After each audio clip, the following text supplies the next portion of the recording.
Hey, everybody, and welcome to Pop Go the Writers. We've got a fun show tonight, but normally I just bring Jim in immediately, but I wanted to pause for a second because uh, turns out this is 1 year anniversary of him being a regular co-host on the show. Now he's been with the show since the very beginning. He was the host or the guest that we kept bringing in anytime there was a new Marvel series or anything like that. He was a regular guest. So having him move up to co-host was just a made perfect sense, and b he volunteered, so that's what kind of locked it in. But so this is me wanting to thank him for being with us this year, and looking forward to all the shows we can do together in the future. So here he is, Jim Beard. Wait, why couldn't I be there for that? Because here was me thinking like you had done something wrong, and it's like, wait, I'm still backstage. By the way, you doing this on the looks like the opening scene from Superman. Notice Yeah. Forgive. Yeah, no, you didn't do anything wrong. Just Okay. just wanted to You mention just that. wanted me to be quiet during, because you know that I would talk over you. Oh, yeah, you make some smart ass comments or self-deprecating humor, and I wanted to get it out without you going, yeah, you've been hating it ever since, or yeah. I like the part about it made sense, and he volunteered anyways. Which is it? Did it make sense, or I volunteered? Well, I was close to just pulling the plug on the thing. I remember that. Yeah, because when I started this, this was it. This is all I was just going to do one night a week. Yeah. And then it was not too much longer after that I got pulled into the review show over on the Experience, and then the 3 days a week came about 2 months later. So suddenly I'm doing 5 shows a week, and it's like, and I'd already changed hosts from Dan and Rosalinda to Paul, and Paul was about to leave, and I'm like, do I even know anybody who'd want to spend an hour a week chit-chatting with me? And I remember the Facebook post very, very well when you said Paul's out and I'm really going to rethink this thing, and I may just kind of stop it altogether. And it was just like on a whim. I said, "Oh, well, why don't I try to do that?" Yeah. Paul's story crapped out and left you in the lurch, and which is just like him. Paul had a very good reason for bailing. Was a lot of the stuff we were covering just wasn't to his taste. He wasn't getting into the new shows and stuff. And he didn't want to, just watch things that he didn't like anymore. Sure. Like he said, he crapped out. Yeah. There's a lot of comics I have to read for the Tuesday night show that I don't particularly like. Yeah. And I try not to be, I never wanted to be a reviewer, at least not a comic reviewer. Being a comic writer. Always wanted to be a lumberjack. Yes. Press tiny flowers and all that. But yeah, I didn't want to review other people's work because I know what goes into making a comic and how difficult it is. Yeah. So. Yeah, I hear you. Yeah, it's like that's like me and books with with other people. Yeah, because right, I know what. Speaking of which, I actually have a writer question for you. All right, go for it. Because this is an issue that I'm currently having, and I thought maybe I would get like some best practices from you, and I'm thinking maybe there'll be some other people who will hear this and it might help them too. So, what do you do when you are in a project and you totally lose steam and sort of like totally lose interest in it, and you're being totally lazy? What do you do to kick yourself in the ass and get back into it? Well, there's different answers depending on what your deadline is. Okay. If this is something that needs to be done soon, Mm-hmm. I don't really have a good answer for that. You just kind of Mm-hmm. sit back, reread what you wrote Mm-hmm. to try to get the story back in your head, Yeah. and if there's moments in it you like, that'll re-enthuse you. Yeah. Yeah. Or, if it's a character you've written before or other people have written, reading some of the previous adventures to kind of get that juices flowing. Mm-hmm. If it's something you've got a little time on, I would say do the exact same thing, but take a few days away from it first, Yeah. Yeah. especially if there's something else you can work on. Mm-hmm. Even if it's a short, I'm just going to write a single essay, or I'm going to, something that you can knock out in a couple days and then Yeah. come back to it. Yeah. But, yeah, but eventually reconnecting with what got you excited about it in the first place is the best way to go.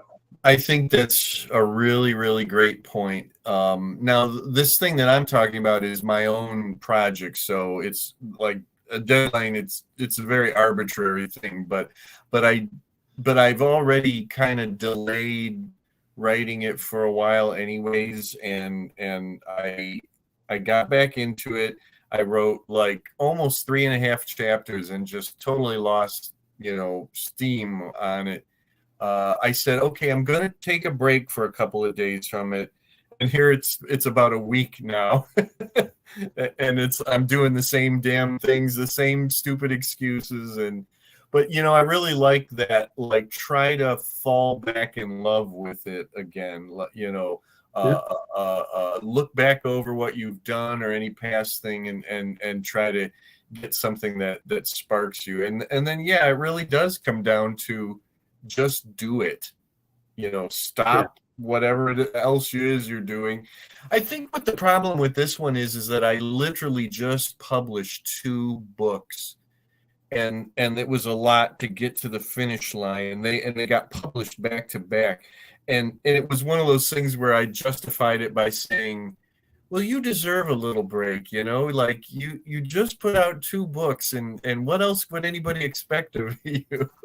But I'm my own worst taskmaster and enemy, for that matter. Well, good. I appreciate that very much, because that pretty much echoes what the things that I try to do, and that I've heard other writers say those similar things too. Yeah, I mean, if it was literally like a project for someone else, like a deadline kind of thing, then it's going to be a case of I have to do this or my reputation is shot to hell.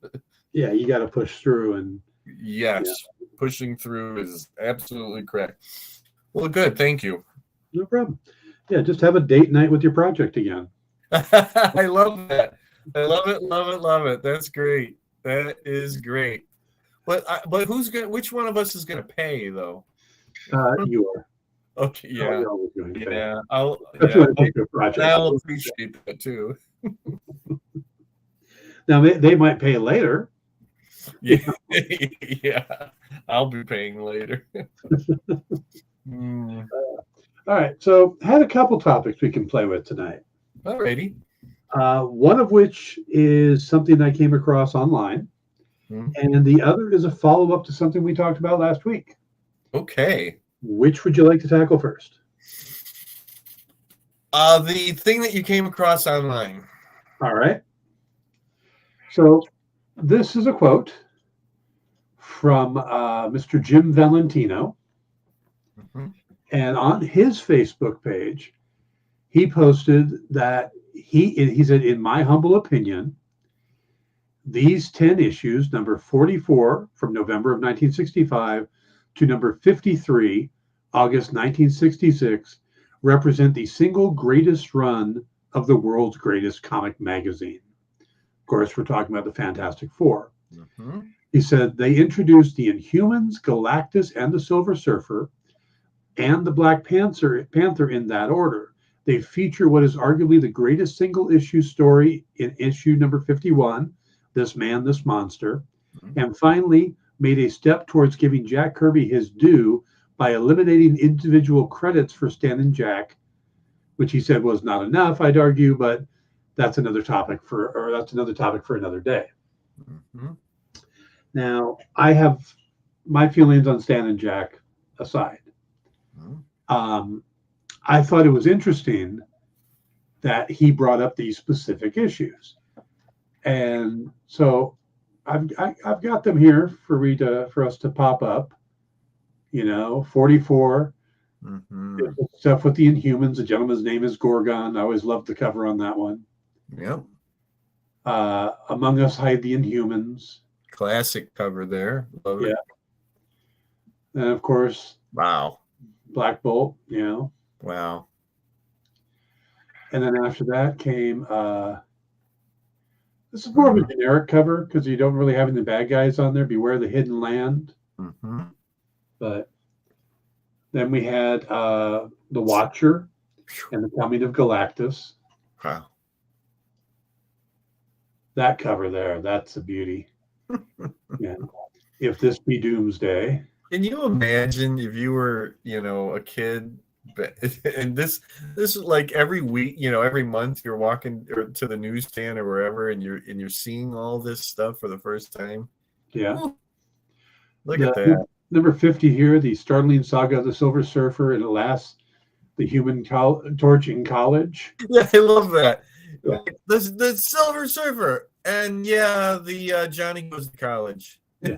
Like, so what? Silver Surfer, man. Yeah. And then we have This Man, This Monster. Great issue. Mm-hmm. And then we have the introduction of the Black Panther. Jeez. The first African superhero, not African American. I always have to, Mm-hmm. and then the follow up to that. So, what do you think about Jim's pick?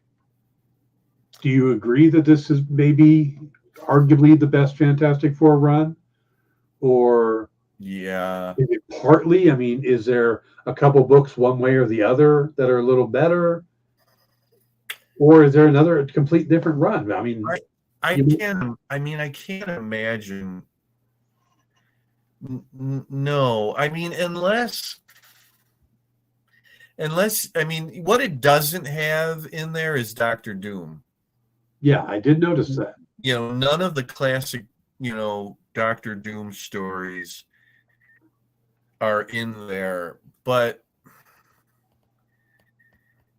that's got to be a peak, you know what I mean? Because you've got a string of stuff right there that they're just firing on all cylinders, and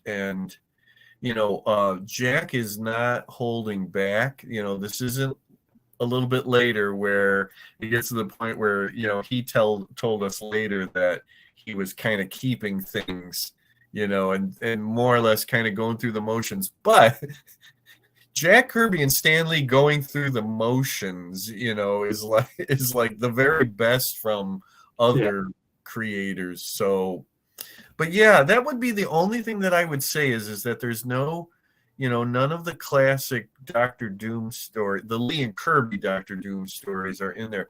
But other than that, I can't really imagine what else, would be going there. But I know what he's saying. You go from Inhumans to Galactus and Silver Surfer and Black Panther, and it's just boom, boom, boom. And even a fuller story like This Man, This Monster is fantastic. Yeah, and right, that's like right in the middle of all of that thing too. It just that's mind-boggling, and I think the cool thing is that it's not just in hindsight that we're looking back at that run. From what I understand, at that time it was being praised and getting everybody really excited. And that's, like I said, that I try to put myself in the mindset of a kid right at that moment, or maybe even somebody who is like maybe just starting to go or think about going to college. So that would be why that Johnny Storm story, that's probably when Stan is starting to realize that that the audience is getting older. A little bit past that, then he starts to get the calls from colleges saying, "Can you come out and talk? Can somebody come out and talk? our students, are really digging this stuff. So obviously that's going to appeal. I mean, I can see sort of being in the second half of high school and seeing a story about Johnny going to college, and that would be like, oh man, that's me. That's me. I have to wonder, because we know that Silver Surfer connected with students a lot. That was a huge part of the Silver Surfer's draw. And I'm wondering if combining Johnny going to college and the Silver Surfer got college kids to pick up the book because Johnny's going to college. Sure. Like, oh, this is like me going to college. And then suddenly they're meeting the Silver Surfer. Yeah. Oh, and Mike Wheeler agrees that he thinks that's the best run. I think it's hilarious, though, because I get what you're saying. It's hilarious that they put it on the cover. It's not just another thing that you're finding in the side the book that it enriches the whole thing. But you have Silver Surfer and Johnny goes to college right on the cover. Like, I just think it's interesting that Stan thought so much of that moment, that it's right there, and it's not tiny. I mean, it's taken up maybe almost a third of the cover. But that's the glory of the Fantastic Four. That's the glory of what Stan was doing at that time. Stan, and that you were getting these cosmic things, but then you were getting these fairly mundane, everyday things, and you're right, that really connected with people. But yeah, I'm gonna agree with Jim Valentino. And it's not really his fault or anybody's fault that doesn't have Doctor Doom in it. I mean, if it had Doctor Doom in it, I mean, I think people would be having like brain aneurysms. That there would be a string of deaths in that time from readers, because their hearts would just pop. Like, to get all of that and Doctor Doom too. I mean, if there's another run that I'm just not thinking of, a string of issues that equals all of that, then I don't know what it would. I don't know what it would be. I'm really fond of year one of Fantastic Four, when all these great concepts are rolling out and they're kind of finding their way, but it still doesn't equal that block right there. Yeah. I'd have to kind of see what is right after that or what is right before that, but I doubt if I'd be adding anything in, to that. Yeah, I'm kind of curious. So I'm actually looking online to see, what are considered, and even CBR, when they make their list, it's pretty much their number one is this same thing. Yeah, except for they're kind of counting the full 101 consecutive issues that they did together, but they put This Man, This Monster is the picture for it, But I was kind of curious what the other ones would be, like John Byrne's run, with the Negative Zone and stuff like that. That is number two for me. That was a very exciting time. I guess to me it was like I wasn't there for the original Kirby Lee run. I wasn't there while it was happening.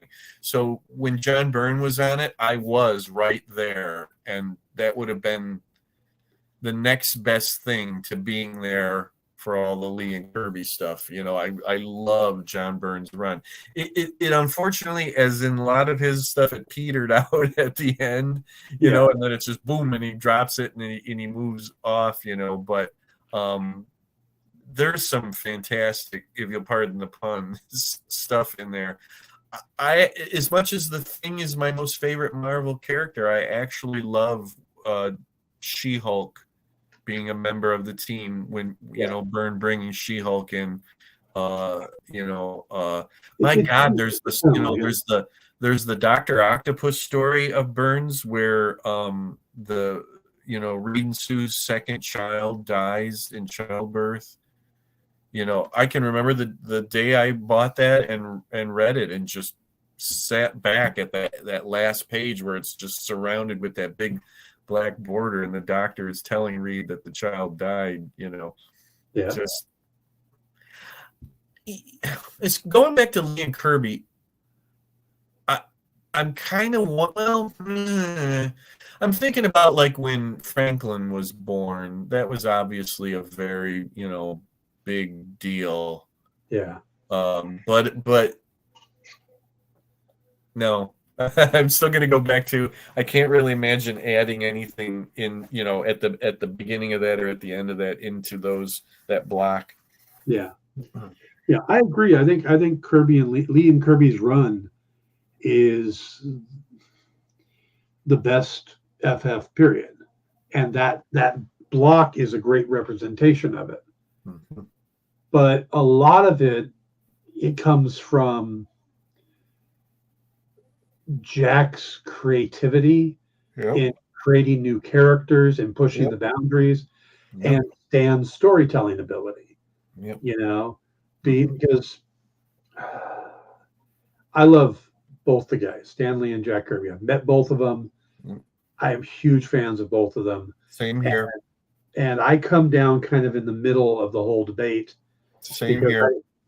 I believe that as amazing as Jack was, he was better with Stan.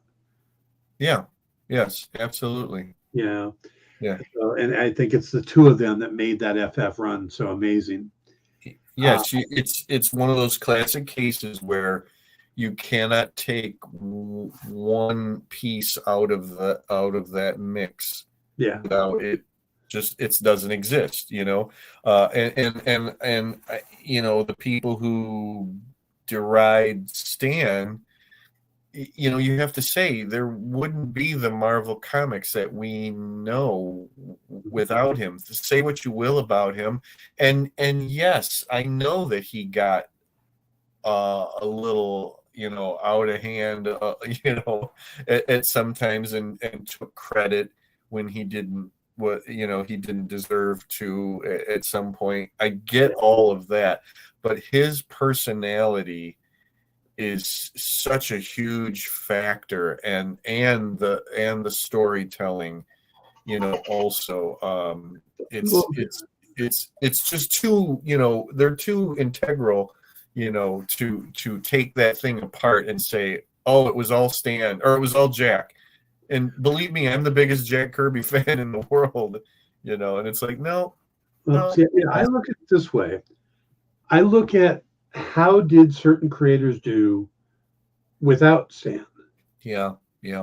I look at Jack and the success he had at other companies and that with other characters. While we celebrate those characters, we don't necessarily celebrate the stories that were told when they were created. Yeah, very true. Very true. The Fourth World characters. The Fourth World characters are great. Yeah. But the comics themselves weren't great. It was the characters we liked, the concept, the creation. Mm-hmm. Jack never had the level of success he had with or without Stan. Yeah. Maybe with Joe Simon. Captain America did very well, but it also teetered off quickly too. So that was a product of the war in a lot of ways. Yeah.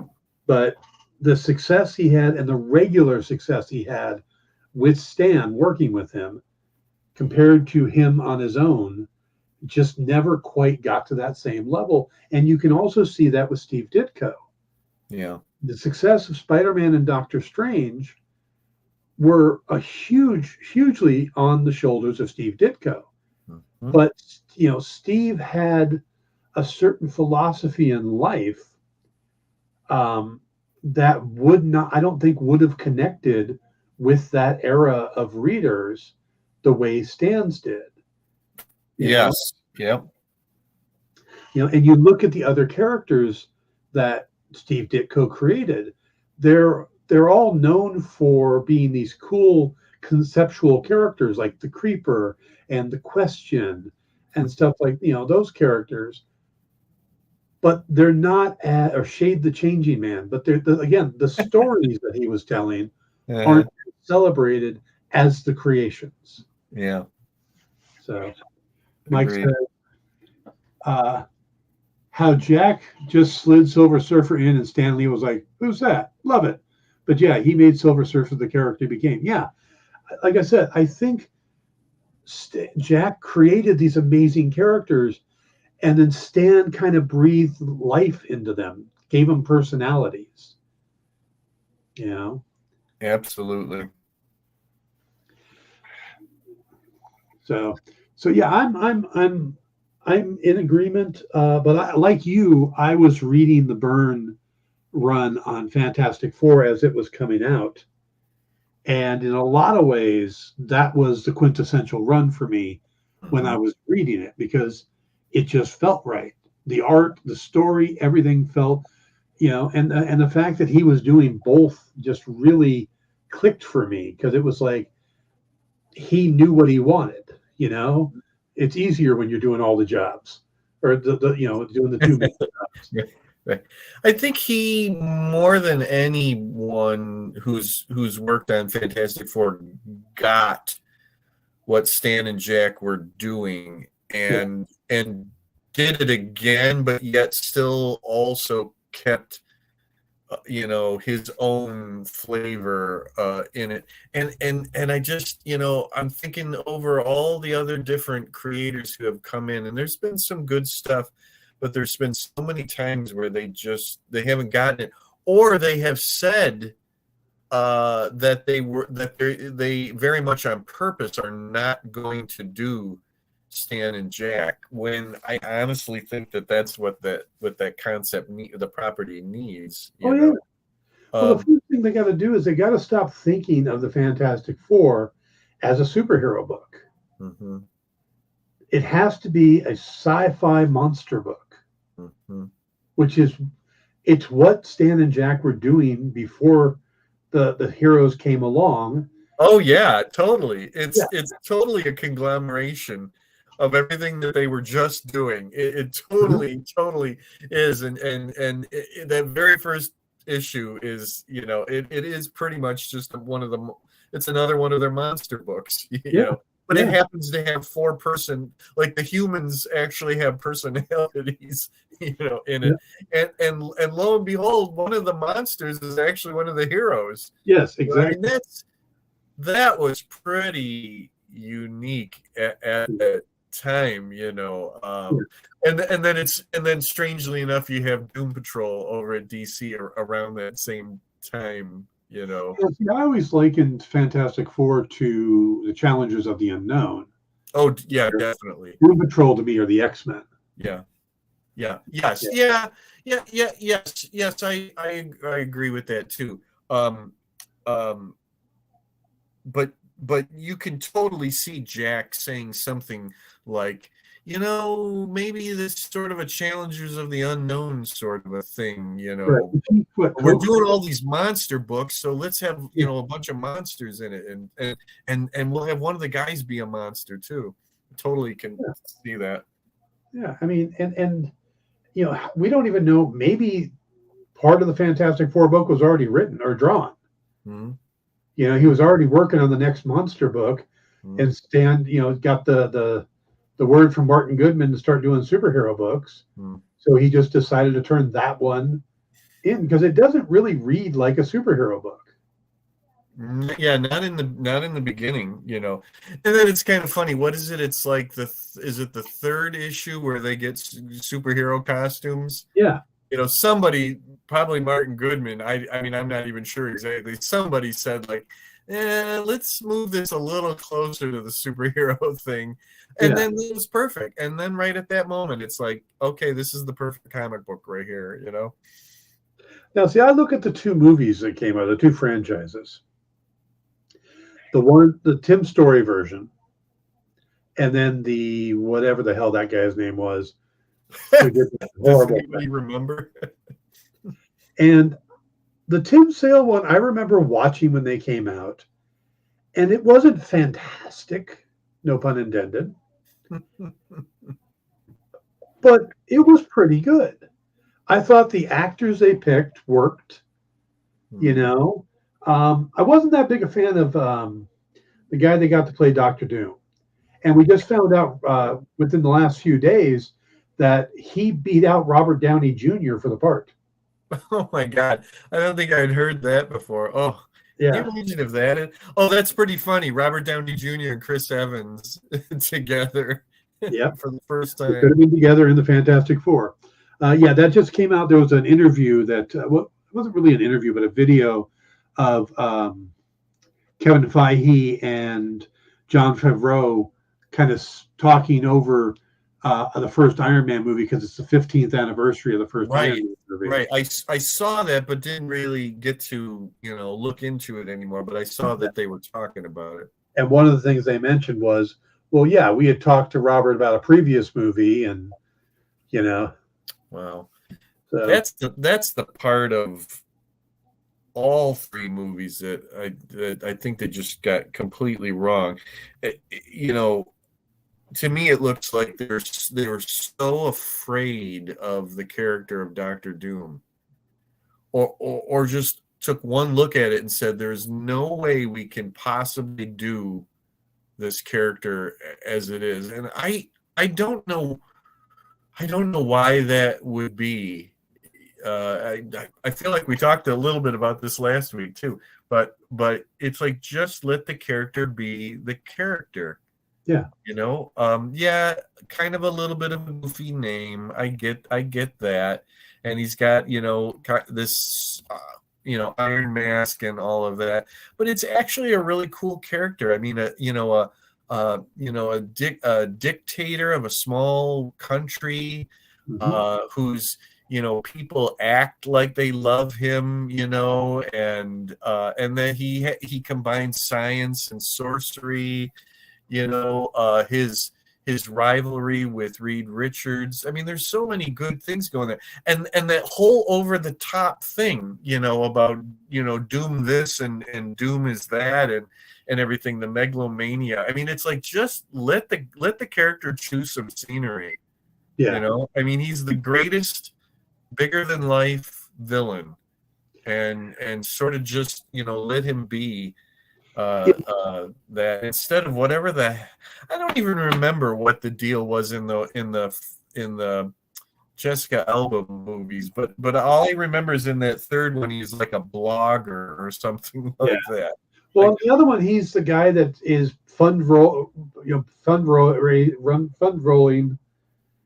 bankrolling, that's it. Fundraising, bankrolling. He's bankrolling the experiments. So, and he goes on it's like, okay, Doom shouldn't have powers like that. He's a guy in a suit who has the brain, but he also then turns to sorcery. Yeah. He shouldn't have powers, and I don't know why they kept trying to give him powers. But if I was over at Marvel Studios right now and working on the new Fantastic Four movie, I would not put Doctor Doom in the first movie. Yeah, and I guess I'm pretty much at that point too right now. Yeah, I think the first movie should focus on the Fantastic Four. Yeah, and you can put in one of the lower tier villains who doesn't need a big explanation. Like, you could put them in the negative zone and have them in a war between Annihilus and Blastar, and then you don't really need to give a lot of depth to those characters. Then you do a special one shot on Disney Plus where you introduce Victor Von Doom and you give his origin, and you have the guy who plays Reed Richards show up with him in college. You set that up, and then by the end of it, you get Doctor Doom. Yeah. And then for the second movie, you bring those two together. Yeah. So you don't have to waste time building the origin at that point, and you could just make it this amazing Fantastic Four versus Doom movie, because you've already created the characters in other places. My hope was that this first Fantastic movie would be where Namor was introduced. That didn't happen, but I still think that he could be, in a Fantastic Four movie as the main opponent, and maybe even this first one. But it's a little bit of a shame to me that that's not the way he was introduced, because I think that totally would have worked to have him be the first bad guy and kind of saved Doctor Doom. Yeah, I wouldn't mind if they did Mole Man. Yeah, Sure. Why not? You could get a quirky small actor. Mm-hmm. Danny DeVito in his heyday, maybe. You know who just popped in my head? See, Danny DeVito, of course, would have been the perfect casting. But the person who just popped in my head is I don't remember his last name. Is it Ken Jeong? The guy from the Hangover movies. And I am not sure. He's one of the hosts on The Masked Singer. Oh, him! Oh my god! I think he'd be great. That's insane. Exactly. I don't know if I'd like that. It's insane, but I don't. Because he always plays silly. But the fact is, he's a good actor and he's intelligent. He has a doctorate. He is a doctor. I think I've heard that. As long as it wasn't out and out comedic, Well, yeah, and they don't need to play a comedic. What about, I don't know, maybe this is too much on the nose. What's his name from Game of Thrones and from Infinity War? Peter Dinklage? Yeah, or is having an actual little person not a good idea? I don't know. I think no. I don't think that would work. I mean, if we just want a small actor, we could get Tom Cruise finally in one of these. As the Mole Man? Yeah. Oh my god. Well, geez, I don't know what to say about that either. That's interesting. Every once in a while, he likes to do a bizarre role, like in Pineapple Express. I think it was Pineapple Express. Mm-hmm. The one where Robert Downey Jr. is done in blackface. Oh, right. Yeah, right. That's like the Vietnam. It's like a Vietnam movie or something like that. Or where they're trying to film a Vietnam movie in Vietnam. And Lev Grossman is there, and he's in, he's playing this character that's all done up with a fat suit and stuff. Yeah. Yeah. So I could see him finding it silly, but he's kind of sensitive about his height. So personally, I want to see the Frightful Four. Those would be cool. Yeah. Well, we already have Sandman. Well, no. Well, he's actually.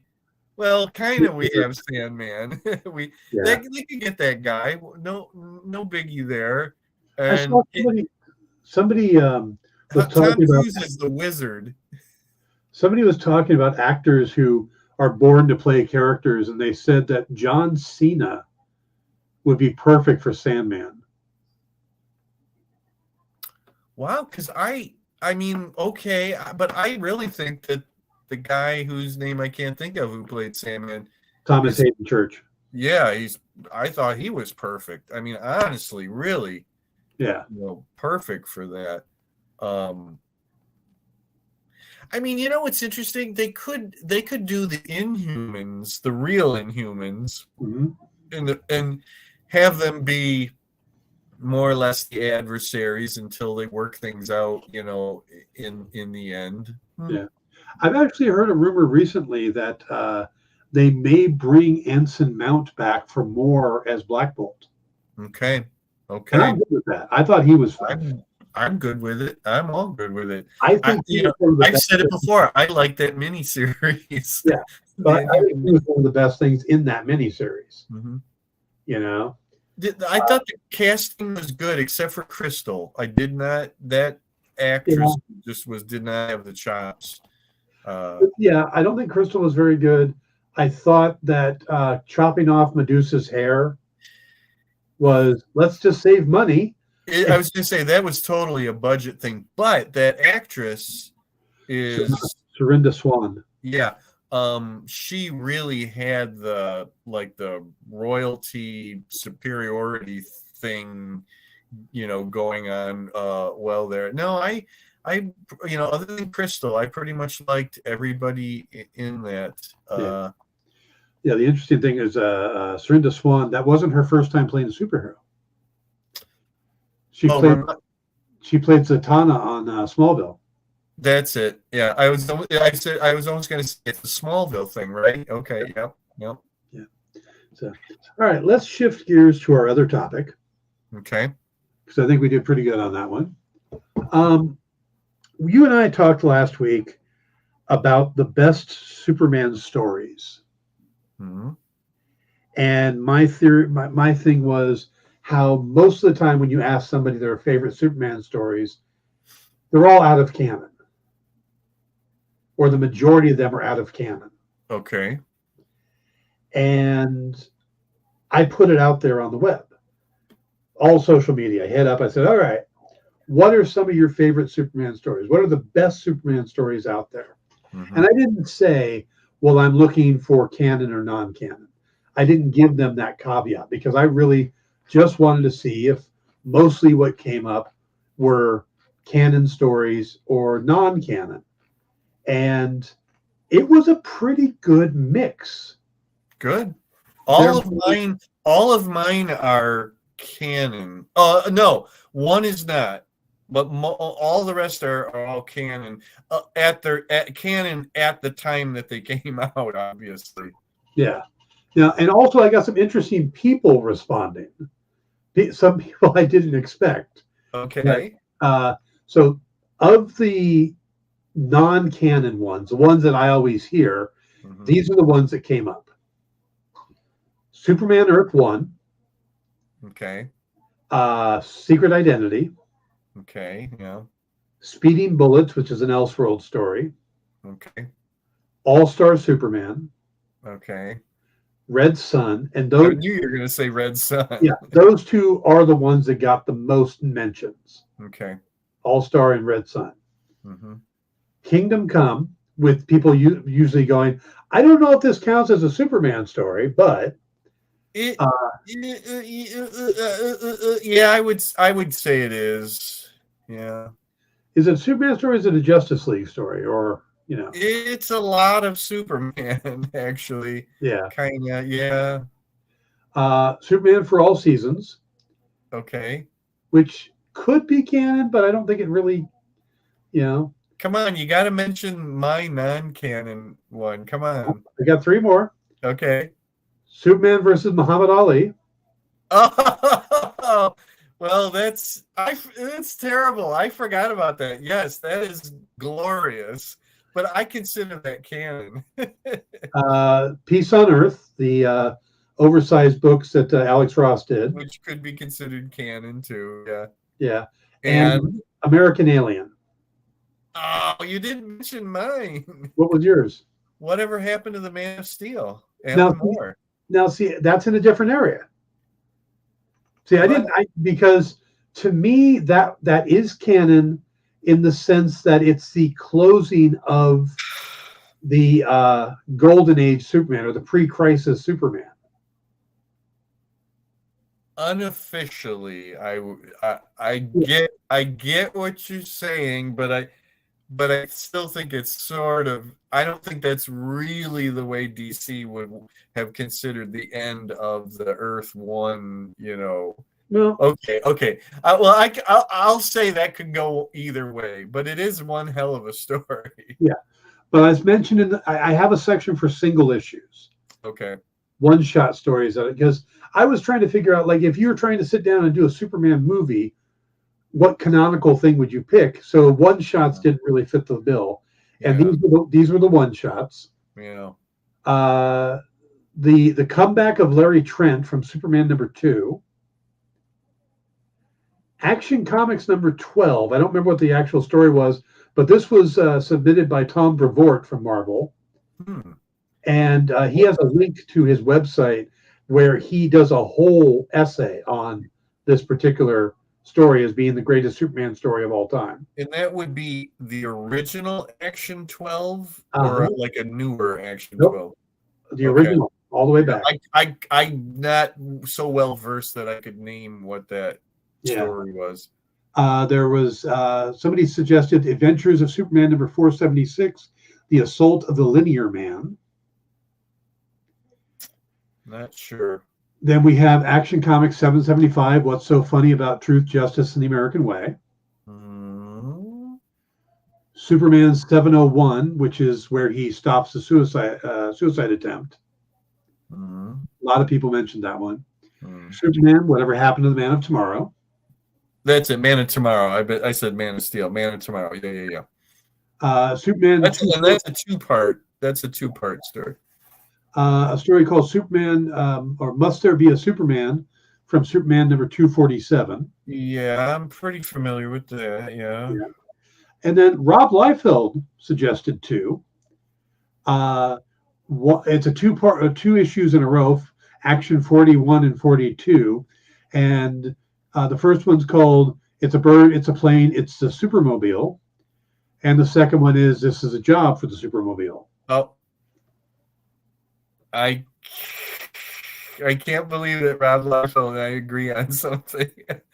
I was actually going to bring up if it's those. Okay, what numbers are that? Is that? Well, those two are 41 and 42. Action 41 and 42.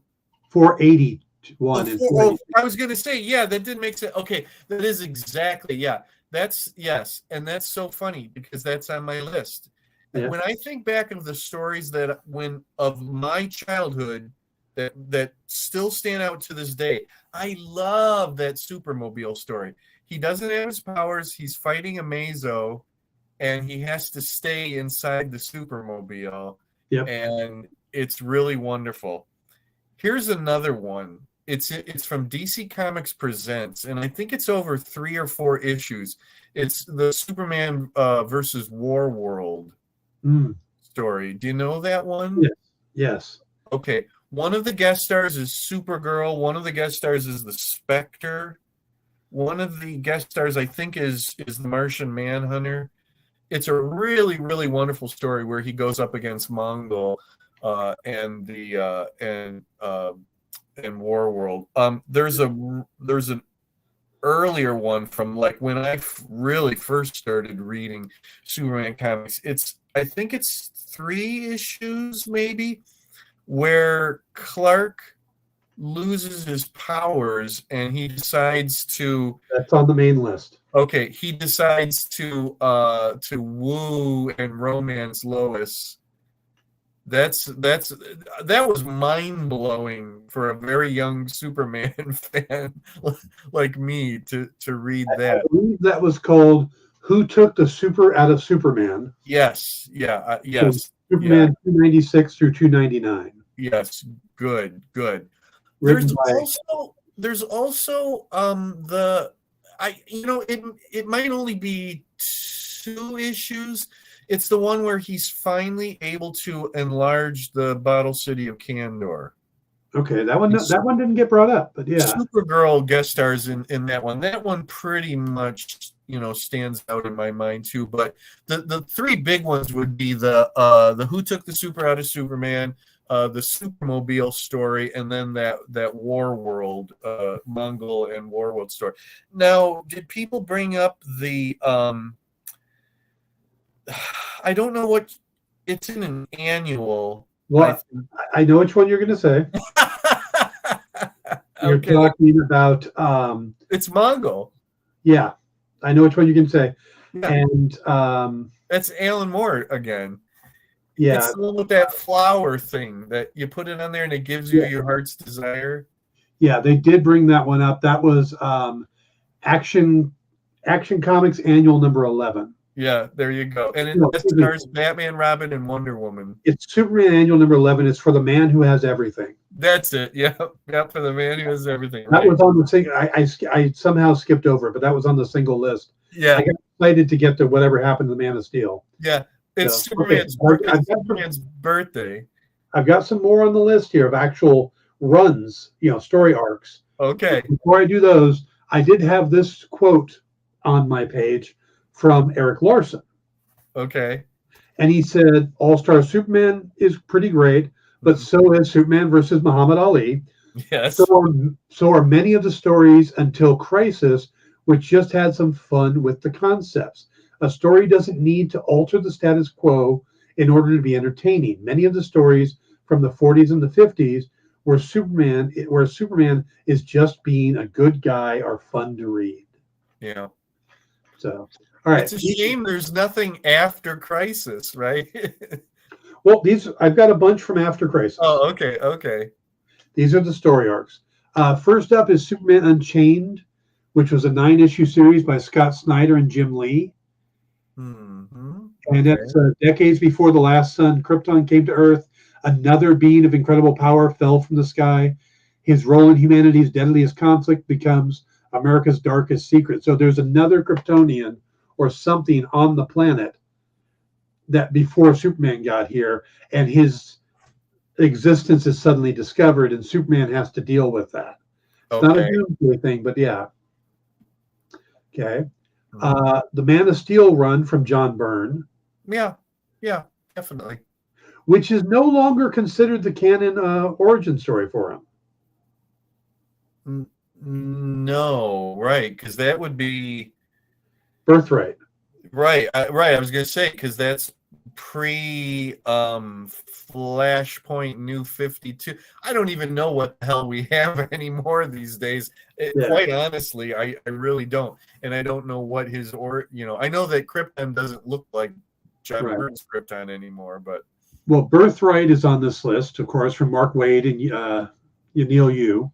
Mm-hmm. Also on the list, of course, they had to be on here, Death of Superman and Reign of Superman. You know what? I will die on that hill. To this day, it is still an amazing run of books, and I look back on fondness of everything at that time. Funeral for a Friend. Mm-hmm. The 4 new Supermen that come in and all of that. That was an amazing time, to be reading comics. So yeah, I agree with that. One of the things about the Death of Superman run, which I always loved, was the artistic choice, mm-hmm. which was the final 4 issues of that, or the 4 issues that are the Doomsday part of it. Yep. The very first one, every page is 4 panels. Mm-hmm.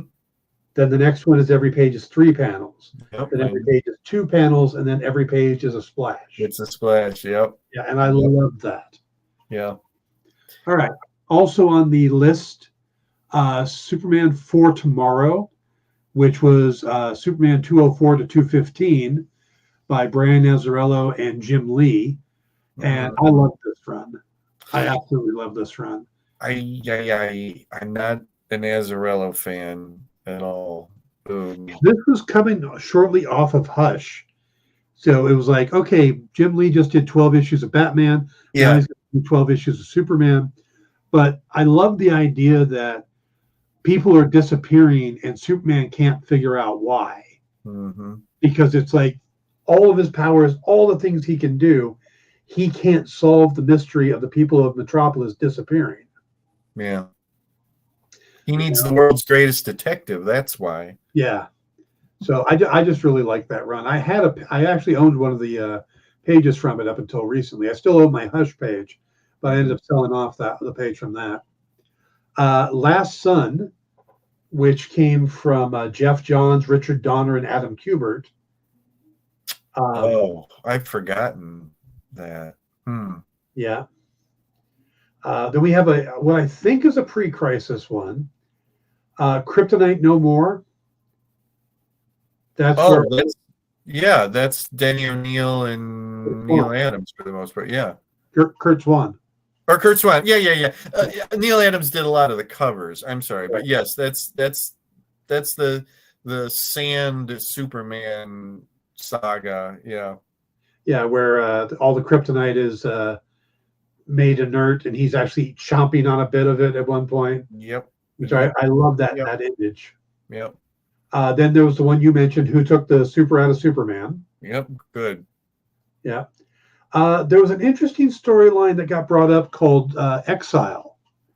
I've been holding on to that one too, sitting here thinking yes, that's a good run.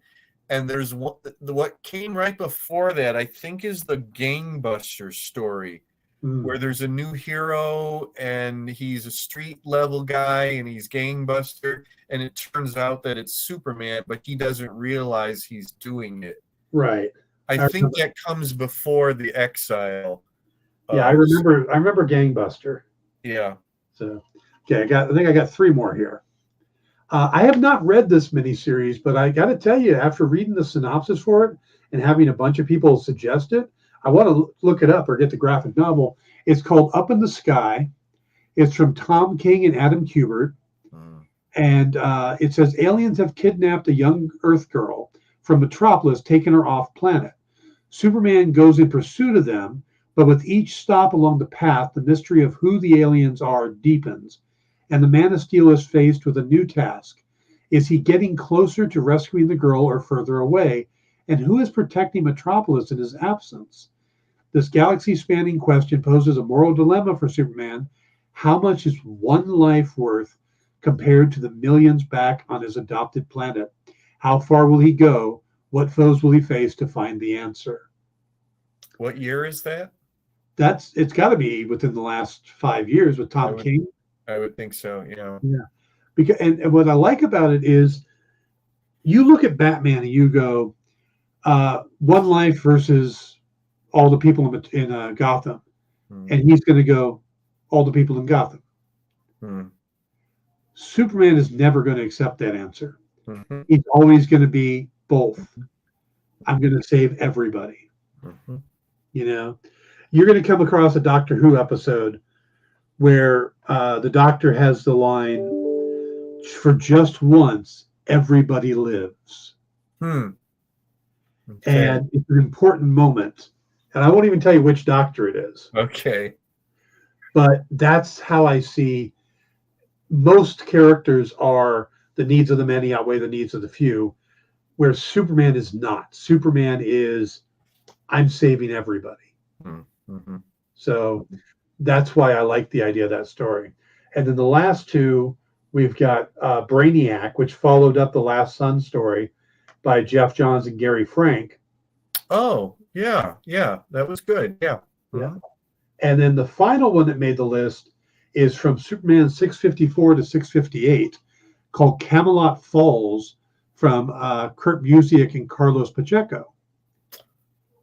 Oh, yeah. A little while back, I started to think, wait a minute, what about something from Busiek's run? And then we went on to other different ones. So, okay. Yeah. Well, I think this is a pretty good list. I think we got a lot of. I would say so. Yeah. I mean, it's funny. There's not very much from like pre-1970, but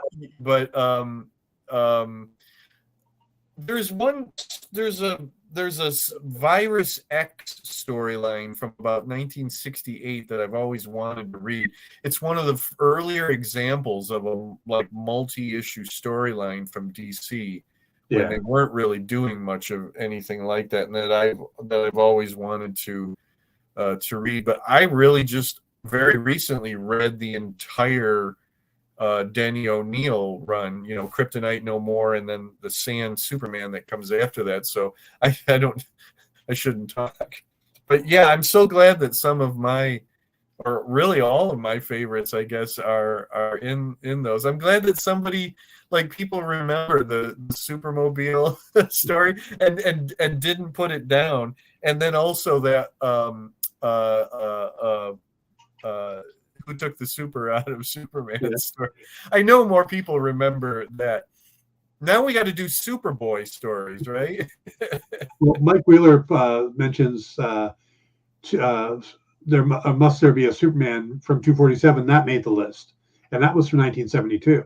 Okay, good. I think that, you look at stuff like the Superman, the Batman stories and stuff from the 60s, and into some of the 70s was a little campier in some of the, the older stuff.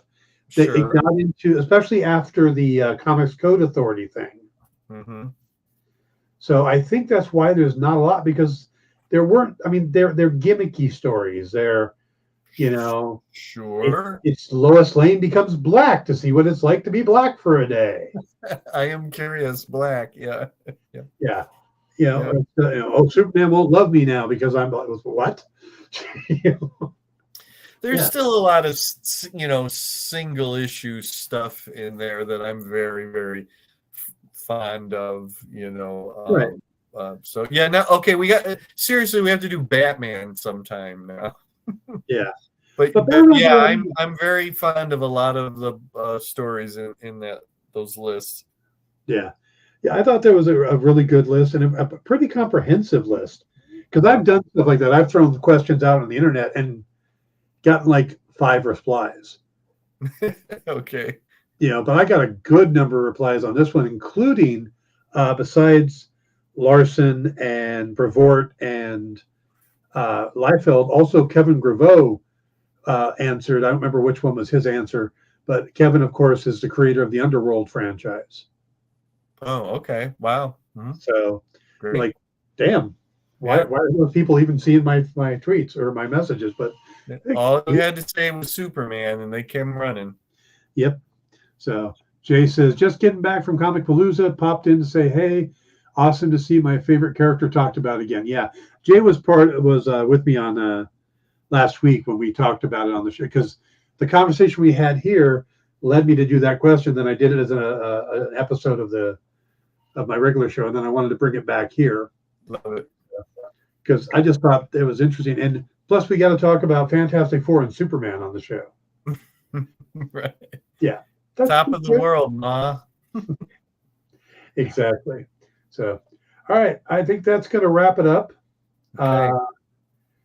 We'll have to see what we come up with for a conversation next week. All right. As we move into the Jim Beard year 2. I was going to say, and thanks for an entire year. Yay. Thank you. I don't think anybody would be watching the show if it was just me going on for a week. And I'm proud to say I've never gotten one single piece of hate mail in this entire year. Probably because they don't really know where to find me. So maybe that's what it is. Yeah. So, all right, guys. I hope everybody has a great week. And we will see you